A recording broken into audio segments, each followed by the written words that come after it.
Bon, salam alaikum à tous les musulmans et que Jésus-Christ soit avec vous pour tous les chrétiens. Bon, vous doutez bien que je vais faire la vidéo sur Belal Mohamed et sur Belal Mohamed, mes frères et sœurs et Gilbert Burns.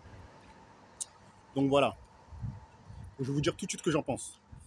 Bah déjà pour commencer, bon, Belal il a gagné contre Gilbert Burns, j'étais assez surpris, mais par la suite j'ai appris que Burns s'est blessé pendant le combat et c'est pour ça qu'il a donné une prestation assez médiocre. Donc après, par la suite, on a appris aussi qu'apparemment, Belal Mohamed dit qu'il était aussi blessé. Mais moi, j'ai pas l'impression qu'il était blessé, parce que vu comment il a combattu, moi, j'enlève rien à sa victoire. Mais je pense que ça aurait pris une autre tournure si Burns n'était pas blessé. Mais Belal gagne ses combats, Belal mérite du respect, Belal mérite... pour moi, il mérite d'être le prochain au titre. Parce que quand tu tapes Burns, frère, Burns, il a maltraité Khamzat. Il s'est fait voler à la décision, tout ça et tout. Bon, c'est vrai que c'était un Burns blessé, mais il a quand même pris le combat 2 semaines comme ça, du jour au lendemain. C'est un bonhomme, Belal, tu vois. C'est pas un combattant que j'apprécie à la base. Enfin, quand je dis j'apprécie, j'aime pas son style. Le personnage, je le connais pas. Le style de combattant, c'est pas mon style de combattant. Maintenant, pourquoi Belal est devenu puissant et performant? Tu vois, je vais vous dire pourquoi. Parce qu'à ses côtés, il a Khabib. Et Khabib, je sais pas, c'est un don de Dieu, je sais pas ce qu'on lui a donné. Mais pour moi, Khabib est une légende du sport, t'as vu?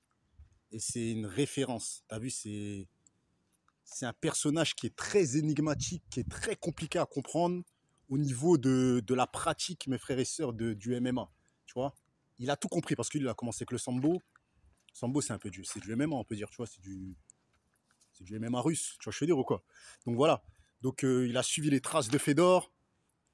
Et il a fait mieux que Fedor. Tu vois, il faut dire les choses comme ils sont. Khabib a mieux fait que Fedor. Dans le sens où il est venu vaincre et il n'a jamais perdu, frère. Il est parti au top de sa forme et il a niqué que des boss. Donc, le fait que Belal s'entraîne avec ce gars-là, bah, c'est normal qu'il perde plus ses combats parce que quand tu t'entraînes avec des tueurs, tu deviens tueur. Quand tu marches avec des mecs fragiles, tu vas devenir fragile. Quand tu marches avec des mecs qui ont du cœur, tu vas avoir du cœur. Tu vois, je veux dire ou quoi? Quand tu marches avec des durs à cuire, tu vas être un dur à cuire. Donc là, Belal, il a Khabib comme coach et entraîneur. Donc, frère, comment voulez-vous que Belal il se fasse maltraiter, frère? T'as un tueur à côté de toi, frère. T'as capté? Donc voilà. Donc moi, je commence à respecter Belal parce que je trouve qu'il n'est pas assez respecté. T'as vu? C'est parce que c'est un musulman, on le sait. Et c'est parce que aussi mes frères et sœurs, ouais, c'est parce que déjà, de un, il est musulman, son blaze et tout ça et tout. Il y a beaucoup de choses qui lui portent préjudice. Mais le talent est là. Tu vois, le talent est là. Et je pense que Belal doit encore perfectionner son niveau de striking. Parce que sa lutte et sa défense lutte, elle est là. Lui, c'est juste son problème qu'on n'aime pas chez Belal, c'est son striking. Il n'a pas pied-point et tout ça. Moi, comme j'ai dit, je le répète, Belal, on fait 5 rounds en pied-point, je le plie. C'est sûr et certain. Je suis pas Gilbert Burns, moi.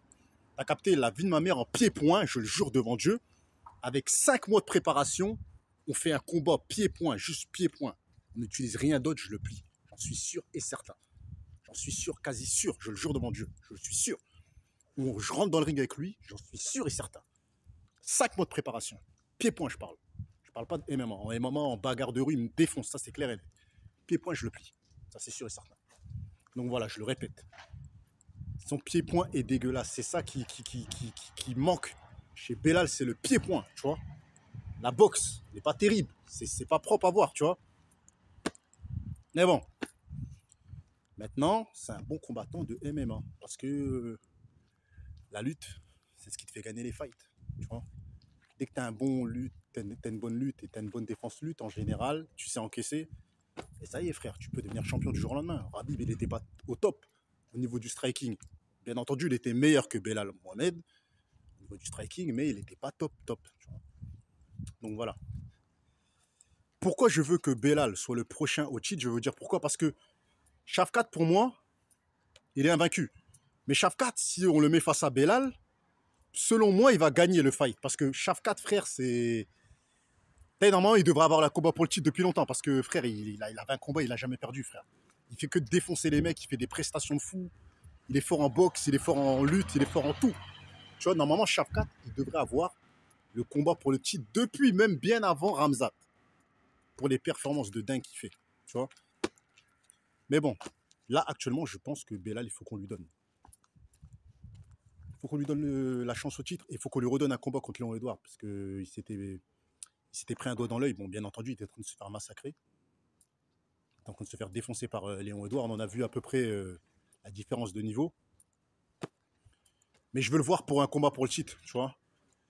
Pour que je ne me sois pas trompé. Parce que moi, je sais que Belal, pour moi, ne peut pas devenir champion.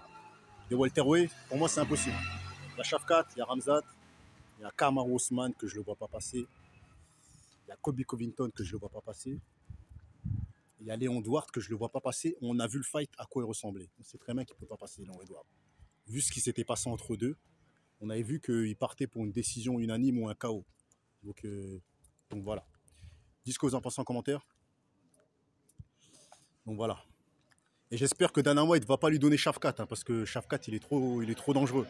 Tu vois, faut pas lui donner Shavkat. Il faut pas qu'il fasse l'erreur d'accepter Shavkat. Tu vois, parce que là, il est au top de sa forme. Donnez-lui un combat pour le titre. Tu vois, respectez-le et voilà.